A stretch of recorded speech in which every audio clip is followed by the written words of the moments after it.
ये निशानी है भारत में इस्लामिक शासन।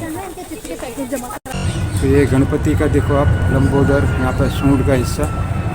तो ऐसे यहाँ पर बहुत सी चीज़ें मिलती हैं। अब ये कहना मुश्किल है कि यहाँ पर पहले क्या था।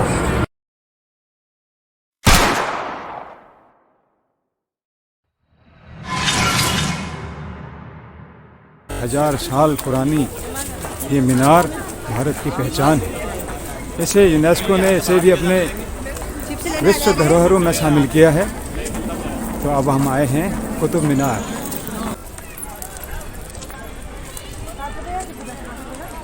लगभग 14 मीटर से अधिक का इसका व्यास है और हाइट इसकी लगभग 80 मीटर के आसपास।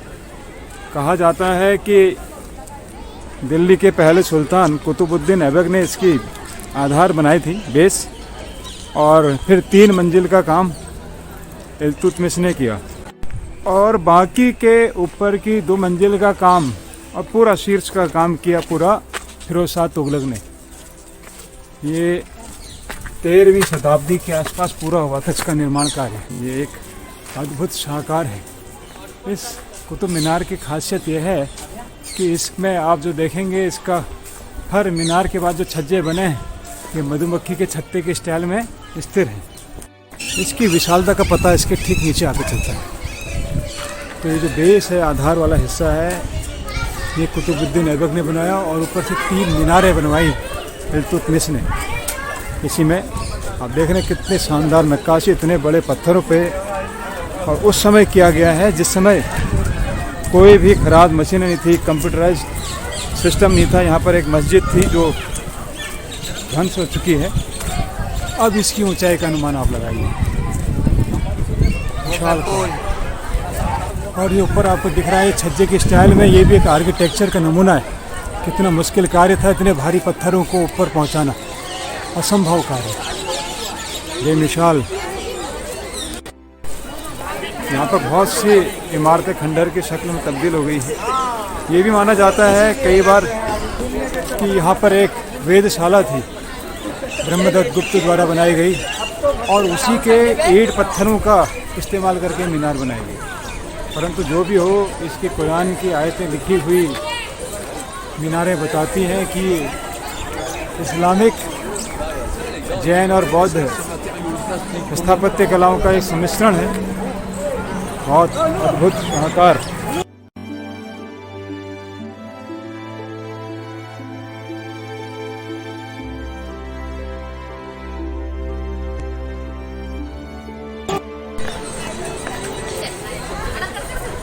इसके आसपास ये कुब्बत-उल-इस्लाम एक मस्जिद थी, जब जीर्णशीर्ण अवस्था में, परंतु यहाँ के जो छतरियाँ दिख रही है ना, गुंबद, ये जैन स्थापत्य कला का बहुत बेजोड़ नमूना है।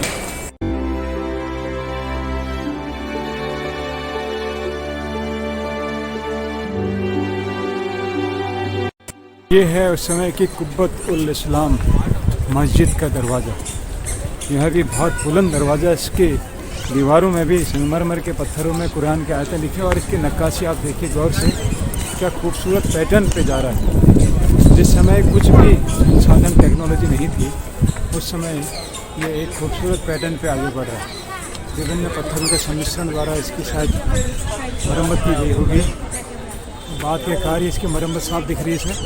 इसमें बीच में जो अलग तरह के पत्थर के टुकड़े दिख रहे हैं ना, ये मरम्मत का हिस्सा है। परंतु जो कार्य छेनी हथौड़े से किया गया होगा ना, वो तो अलग ही विशाल है भाई।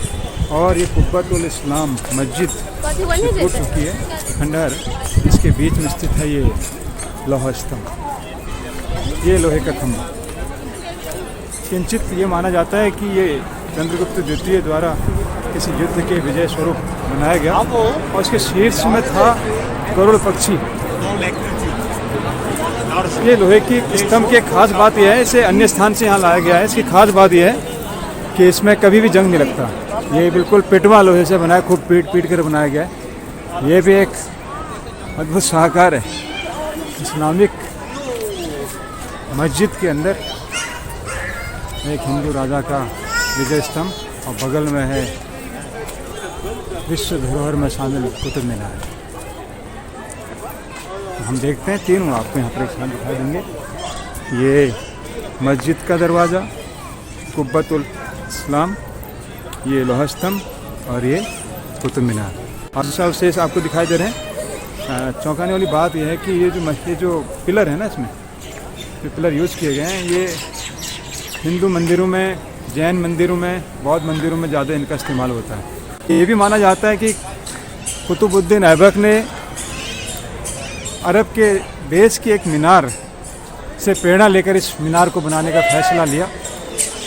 ये मीनार आमतौर पर मस्जिद के बगल में इसलिए बनाई जाती थी ताकि यहाँ से नमाज के लिए अजान दी जा सके। तो सोचिए उस समय कितना ऊंचा यहाँ पर अजान देने का प्रावधान किया गया था। अजान एक पुकार होती है जिसमें सभी मुस्लिमों को मस्जिद के लिए, नमाज के लिए आमंत्रित किया जाता है। और मीनार भी तो बनाई अजान के लिए सुल्तान साहब ने इतनी बड़ी। तो ये इसके 3 हिस्से इल्तुतमिश ने बनाए और बाकी फिरोज शाह तुगलक ने इसको पूरा करके इसका शीर्ष बनाया। तो उस समय कल्पना कीजिए आप, जब अजान यहाँ से होती होगी तो वहाँ से इसके जड़ में ही शायद आवाज़ आती हो, क्योंकि इतना ऊंचा है। कहा जाता है एक वेधशाला यहाँ पर थी। उस वेधशाला के ईंट पत्थरों, बलुआ पत्थरों का भी इस्तेमाल किया गया हो, ये कहा जाता है। स्पष्ट या पुष्ट कुछ भी नहीं, परंतु देखने लायक ये है कि अगर ये मस्जिद होगी अपने वजूद पे, तो जिसका दरवाज़ा इतना बड़ा हो, जिसका आकार इतना बड़ा हो, उस समय यहाँ पर नमाज अता फरमाते वर्दीधारी सुल्तान और उसके दरबारी, उसके सैनिक, क्या माहौल होता होगा उस समय। अच्छा, यहाँ पर आपको दिखाते हैं कुछ स्तंभ जिसमें घंटियाँ लगी हैं। घंटियों की आकृति उत्कीर्ण आप देखें, जंजीर से लटकी हुई घंटियाँ हैं। तो ये इस्लामिक कृतियों में ये चीज़ें देखने को नहीं मिलती हैं। तो यह भी लगता है कि यहाँ पर कुछ हिंदू धर्म से संबंधित कोई चीज़ें रही हों, कोई मंदिर रहा हो, कोई मठ रहा हो। इसकी खतरी की शैली और जो इसके नीचे का हिस्सा है ना, ये गोल, ये मंदिरों में ही ज़्यादा मिलता है। इसमें अष्टदल कमल की रचनाएं हैं। यहाँ पर शायद कुछ तोड़ फोड़ मरम्मत का कार्य भी जारी है। तो कैसा लग रहा तुम्हें इसकी बढ़िया लग रहा है, विशालता को देखकर? बहुत ऊंचा है, लेकिन बैन है ना अंदर जाना बैन इसलिए कि उसकी शायद वो बहुत पुराना, ये लगभग 1000 साल पुराना ये मीनार है। 1000 साल पुरानी मीनार है। इसका निर्माण कार्य 1192-93 के आसपास शुरू हुआ था और 1300 समथिंग तक ये पूरा हुआ। 1000 साल पुरानी इमारत है और इसके टिके रहने का सबसे बड़ा जो कारण है, जो कॉज है, वो है इसके कार्य में गुणवत्ता, ईमानदारी उस समय की गई और बड़े बड़े पत्थरों का इस्तेमाल किया गया। चूना गारा इसका पेस्ट लगाया गया और जिससे ये मीनार आज भी बाबुलंद खड़ी। सलाम है ऐसे सुल्तान को। ये देखिए आप किस तरह से, ये एक अद्भुत रचना है भाई। ये इस तरह से रस्सियों का, या हम कहें ये बेलें जो भी हैं, लताएं, इनका गठन देखो आप किस तरह से किया गया है। ये ऐसे आई हैं और इधर को चली गई हैं। ये पूरा उभार ये एक पत्थर में बनाया गया। ये एक चौंकाने वाली चीज़ें हैं जो भारतीय मंदिरों में आमतौर पर देखने को मिलती हैं। ये कोई फूलदान है और इसमें ये फूल की झालर हैं, बिल्कुल एक शैली में लगता है ना, ऐसा कि जैसे ऊपर वाले ने, भगवान ने, खुदा ने खुद आकर ये सब चीज़ें बनाई हों। अद्भुत रचनाएं। आप अगर देखेंगे तो ये बिल्कुल मंदिर शैली के बने हुए हैं। ये सब जीर्ण शीर्ण अवस्था में है। इसमें ये पिलर दिया गया है यहाँ पे, ये भी ये शायद बाद में दिया गया है और ये बचाने के लिए किया गया। इस तरह से मंडप, ये मचान एक पिलरों पे और एक पत्थर पे ये नक्काशी का कार्य, ये भारतीय मंदिर शैली की पहचान थी। ये एक पत्थर रखा हुआ है यहाँ पर, इसको अगर हम गौर से देखें जीर्ण शीर्ण अवस्था में, लेकिन लग रहा है भगवान गणेश जी की मूर्ति रही होगी कभी यहाँ पर। ये एक साबित करता है कि एक मंदिर का हिस्सा कभी रहा है। तो ये गणपति का देखो आप, लंबोदर, यहाँ पर सूंड का हिस्सा। तो ऐसे यहाँ पर बहुत सी चीज़ें मिलती हैं। अब ये कहना मुश्किल है कि यहाँ पर पहले क्या था और अब ये क्या शक्ल ले चुका है। जो भी हो, ये सब अब इतिहास की बातें हैं। हमें फ़िलहाल इस मीनार का भी आनंद लेना है।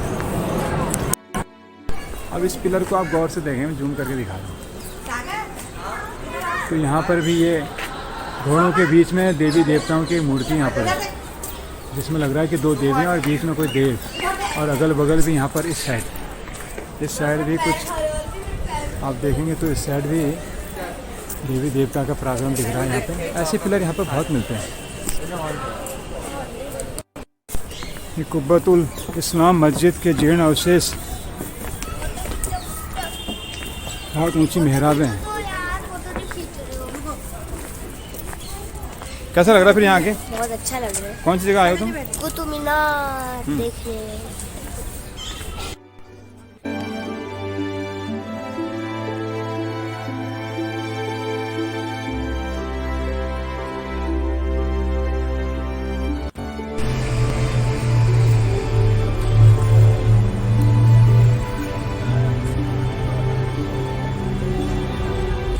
ये इल्तुतमिश की कब्र के बाद अब हम आए हैं कुतुब मीनार के पिछले इलाके में। ये खंडारों के अवशेष आपको देखने को मिल रहे हैं। विभिन्न रचनाएं चौंका रही हैं। यहाँ पे बहुत सम्मिश्रण है। यहाँ पे इस्लामिक कलाकृतियों का, हिंदू कलाकृतियों का, बौद्ध कलाकृतियों का, जैन कलाकृतियों का अद्भुत संगम यहाँ पर है। किसी ज़माने में ये इलाका बहुत खूबसूरत रहा होगा। चाहे इस मीनार से पहले के जो भी इमारतें यहाँ पर थी और इस मीनार के समय जो इमारतें थी, ये सब चौंकाने वाली चीज़ें। ये दिखाता है सल्तनत काल का बिल्कुल पराकाष्ठा थी। चाहे वो दिल्ली के आसपास उनका शासन था।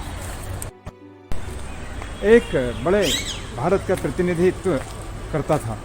उस समय ये माना जाता था कि दिल्ली में जिसका शासन है, सल्तनत है, जो सुल्तान हैं, उनकी बातें आसपास के क्षेत्र के राजा महाराजा नवाब लोग काफ़ी मानते थे।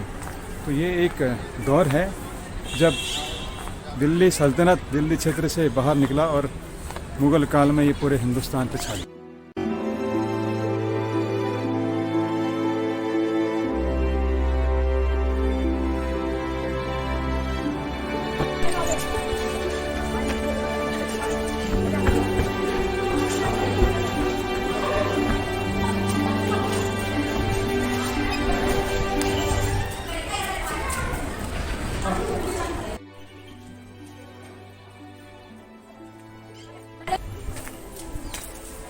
विशेष जालीदार इन कमरों में, ये देखें बलुआ पत्थर में कितनी शानदार जालियां बनाई गई हैं।